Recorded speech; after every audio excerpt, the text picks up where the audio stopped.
They say one man's trash is another man's treasure. Well, in the case of the Five Nights at Freddy's movie, one critic's garbage is apparently a fanboy's masterpiece. I'm Ryu, and today, we're stepping back into the pizzeria to see if a sequel survives the night or runs out of power. Critics are calling this baffling and messy, giving it a rotten 14%, but audiences, they're loving it. So, who's right? Unfortunately, they both are.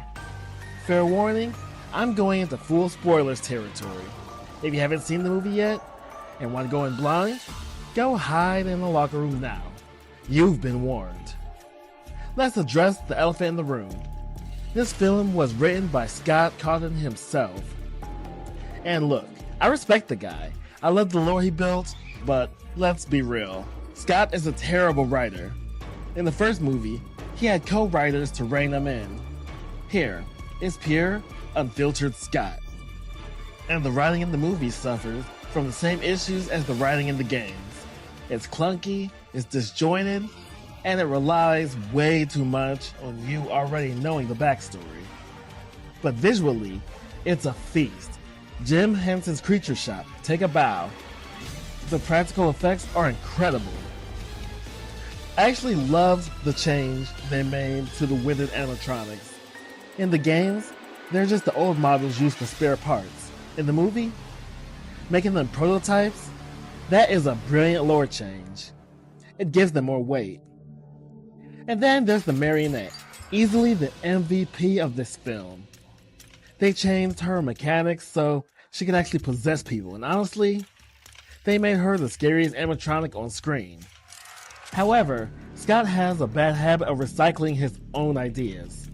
If you've read the Twisted Ones, the climax of this movie is going to feel like deja vu. We get the original animatronics fighting the new toy animatronics. In the book, they fought the Twisted Ones.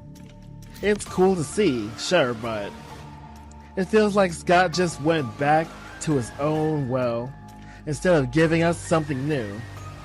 Speaking of missed opportunities, Fast Fest. You set this massive event and you do nothing with it. Remember Halloween 2018? That scene where Michael Myers just walks from house to house seemingly killing people? This movie needed that energy. Imagine the animatronics roaming through the festival, hunting people down in a long take. That would have upped the horror factor immensely. Also, the animatronics just move too slow.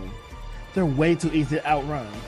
The concept of the perimeter, keeping them locked to a location, was a great idea for tension, but once that breaks, the threat level just doesn't match the stakes. And that brings us to the humans. The Michael Afton twist. Him being a character in this timeline is a great move, but the execution was sloppy. You're telling me he meets McKenna Grace and her ghost hunters, and he gives them his real name? Come on. He should have used a pseudonym, especially considering people who know the games, as soon as he said his name was Michael, knew who he was immediately. Though, I do applaud them for having two Mikes in the same movie. But my biggest gripe, 2 movies in, and we still don't know William Afton's motives. In the game, it's complicated but established. He wants immortality. He's harvesting remnant from children. He's jealous of Henry. He has a twisted scientific obsession with merging souls and machines. In the movie, he just stabs kids. Without that motivation, without the sadism or the quest for immortality, he's just a generic slasher villain in a fursuit. We need the why, Scott. Ultimately, FNAF 2 is a movie made for the fans, written by the creator, for better or for worse. The lore changes like the withered prototypes and the marionette work. The writing and the pacing, not so much.